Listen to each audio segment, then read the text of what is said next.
Partykeer. Soms het ek die behoefte om net te gaan sit en iets te skryf, en dan weet ek nie wat nie. Maar soos vanoggend wil ek sommer net gedagtes op papier sit. Dit was so ver 'n bitterkoue winter. Die griep is my gespaar tot laasweek. Dis Saterdagoggend en vir die eerste keer wil dit voel of die oggendluggie die lente nader nooi. Ek sit op die stoep met 'n beker koffie en 'n kombersie oor my bene en dink aan die seisoen wat amper verby is. Dan wonder ek skielik, watter seisoen? 'n Mens kan winter in die somer beleef en somer in die winter. En soos die nuwe groei nou kom en alles groen word en blomknoppe uitstoot, dan weet jy dat groei nuwe lewe bring. Nuwe lewe maak mense opgewonde. Daar is 'n ligtheid in jou gees. Dit help altyd om in ons daaglikse lewe ook die humor raak te sien. 'n Partykeer sommer net met mekaar te spot en te gesels op 'n ligte noot. Lag was nog altyd goed vir die mens. Deesdae vertel ons al 'n grap vir 'n tweede of 'n derde keer en dan lag ons maar weer van vooraf.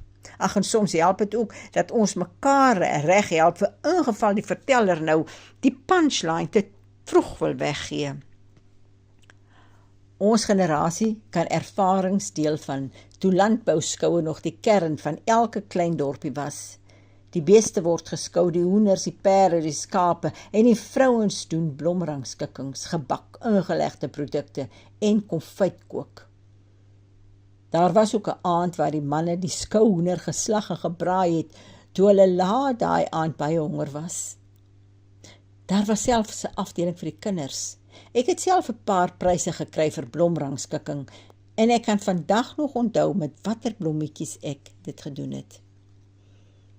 Wens ek het 'n foto gehad, dan kon ek dit nou deel. Daar was altyd 'n groot kompetisie tussen 'n paar spesifieke vrouens, want aan die einde van die skou word die groot wenner aangekondig met 'n wisseltrofee waarop jou naam gegraveer word. Ma het haar sitrus vir die skoumarmelade met 'n skerp skeermeslemmetjie gesny, sodat die skilletjies papierdun moes wees. En die mosbolletjies is een vir een geweeg, sodat almal ewe groot moes rys. En so kan ek aangaan.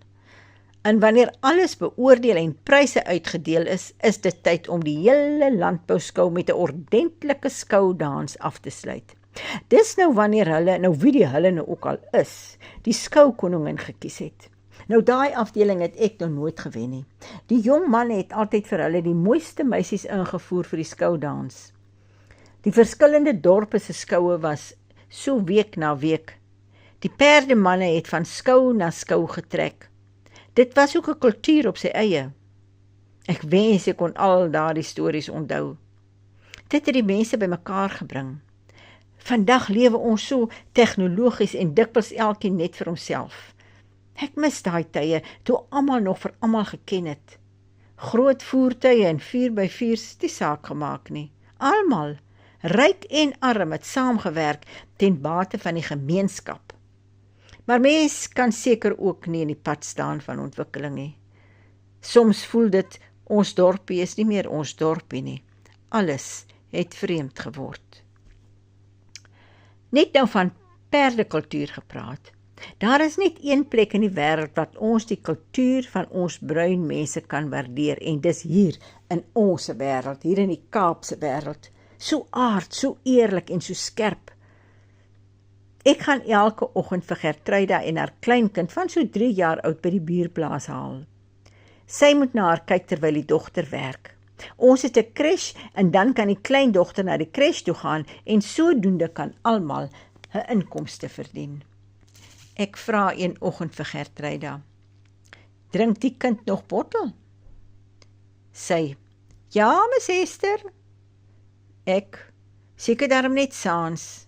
Sy antwoord, nee, Miss Esther, deur die dag. Saans hang sy aan die tet. Soos die Engelsman sou sê, need I say more. Nou het die Saterdagoggend ook aangestap. Dani kap vir ons 'n bietjie kaggelhout. Ek het vir hom 'n lekker groot beker koffie gegee met 2 snye van Steve se sourdough brood met grondpontjie botter en vye konfyt. Louis is weg Kaap toe met 'n vrag blomme En ek gaan nou konfyt kook van gedroogde aprikose, wat ek al gisteraand in die water gesit het. Dan mintjelly maak en my eerste geel frisiasse wat in my tuin blom, in 'n mooi blompotjie in my huis steek. Dan hang die reuk van 'n ontwakende seisoen heeldag in my huis. Partykeer begin jy net.